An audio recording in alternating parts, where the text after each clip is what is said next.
کاروبار کرنے سے پہلے کسی عالم دین سے مشورہ کیا ہے کہ مجھے کون سی ٹرمز کن کنڈیشنز کے ساتھ کاروبار کرنا ہے اور کون سے میں کام کر دوں گا تو بیع فاسد ہو جائے گی، میں بھی گناہگار، گاہک گناہگار، اس بیع کو ختم کرنا واجب ہوگا؟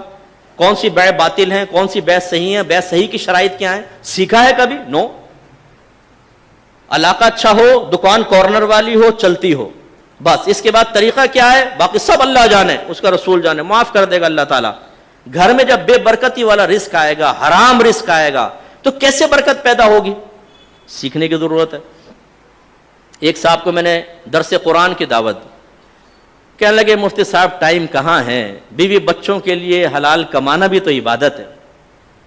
میں نے کہا کمانا بھی عبادت ہے یا کمانا ہی عبادت ہے؟ بھی اور ہی میں فرق ہے، ٹھیک ہے نا؟ آپ یہ بھی لیجئے، کھانا کھا رہا ہو نا مہمان، یہ بھی لیجئے یہ بھی لیجئے، دونوں کو شامل کر لو۔ یہ ہی لیجئے اس کا مطلب کیا ہے؟ ادھر ہاتھ نہ بڑھانا آپ،